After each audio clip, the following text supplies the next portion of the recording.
ஆமா, நம்ம வேலை ஒரு 5 கோடி ரூபாய் கிடைக்குது.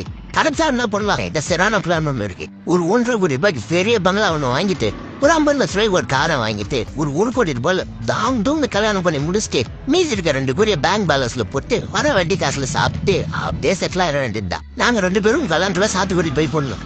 டேய், நானா அப்படியே விட்டுருவேனாடா? அதான் உத்திய. என்னடா பங்கு போட்டா கரெக்டா போடணும். இன்னைக்கு கோல்டோட ரேட் 63,739 ரூபாய். இன்னைக்கு வாங்கணும்னு ஏன் அடுத்த 1.5 வருஷத்துல 7ல இருந்து 8 கோடி ரூபாய் பார்த்துடலாம். பணக்காரனா ஆயிடலாம். கோல்டு விட ரேட்டு லேண்டு தான். ரெப்ளிகேன்ல ஏதாச்சும் ஒரு இடத்த வாங்கி போட்டு காசை பார்ப்போம். இடம் ஒண்ணுதான் உனக்கு ஞாபகம் வருது. பீச்சுக்கு ஆப்போசிட்லயே ஒரு பங்களா இருக்குது. என்னடா ஏய், நம்ம விவேகானந்தர் ஹவுஸ் வாங்கிட்டேன்னு டெய்லி செம்மையா சன்ரைஸ் பார்க்கலாம். அதுவும் பத்தலையா, நைட் ஹவுஸ் வாங்கிடலாம். நல்ல ஐட்டம் மொத்த மாட்டில் போய் உட்காந்து மீன் முடிய வரவங்க லெஃப்ட் வாங்க ரைட் வாங்க ரூட் சொல்லலாம். ஜாலியா இருக்கும். அதுக்கெல்லாம் ரொம்ப காசு வேண்டாம். ஒரு 60-70 கோடி வேணும். சும்மா ஒரு பேச்சுக்கு 5 கோடி ரூபாய் கச்சான்னா பொண்ணுங்க என்னடா கேட்டேன்.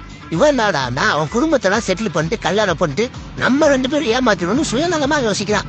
நீ மட்டும் என்ன ஒழுங்கா விவேகானந்த அடித்தா விலைக்கு வாங்குறேன்னா அதெல்லாம் விலைக்கு வாங்க முடியாது. அதெல்லாம் கவர்மெண்ட் ப்ராப்பர்ட்டி. சும்மா ஒரு பேச்சுக்கு சொன்னேன். டேய், எந்த விஷயத்துமே காசு குத்து வாங்கிக்கலாம்டா. டீ குச்சிங்களா? அது காசு கொடுங்க.